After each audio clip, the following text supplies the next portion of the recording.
Nag-igiba ng bibi. Wala na pong tubig. Talaga masipag si John Lester ba? Yan. Pag nangitlog na yan dyan, dadami yan.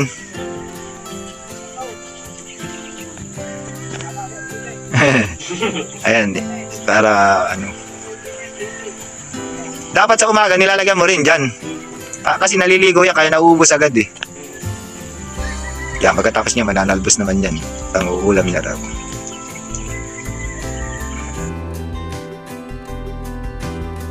Tsaka magandang hapon na po sa inyo lahat. Medyo gabi na nga eh.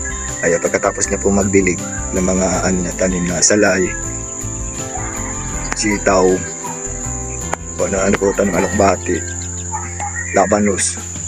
Ayan, nagtatalbos naman siya. Yung ulam niya po raw. Yan po si John Lester. Ay po yung tanim. Ako yun naman po yung tatanim ako ng salay. Yan kasama. Ayan yung palayan tabi. Romy Reyes. Kaya yun na po yung black rice. Talaga pagkatabas ang pilapil. Maganda po siya tignan. Ano rin yan, para kita mo kung may akas. Si kasakang Romy Reyes, ayun, naglilipat ng baka. Hindi kami kayo na pagaling dyan. Sinangan ako ni John Lester. Katapos niya magbili.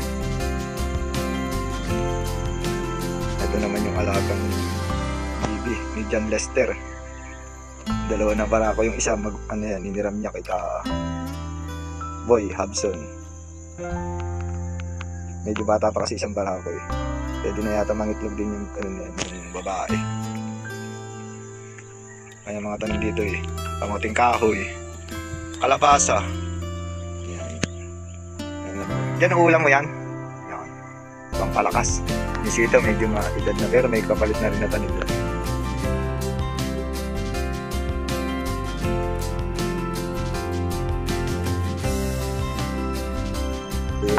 Bibisita rin siya sa palayan niya. Galing kasi yan dun sa kanin. Iwalay-walay kasi ang palayan niya.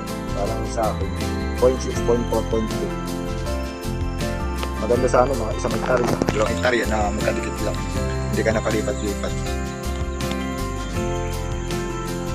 Yan, kaya po kayo mga kasaka, huwag po kayo magsawa mag-like at mag-comment. Siyempre mag-share. Sa mga hindi pa po nakapollow, mag-follow na po kayo. Libre lang yan. Marami po salamat. Bye-bye!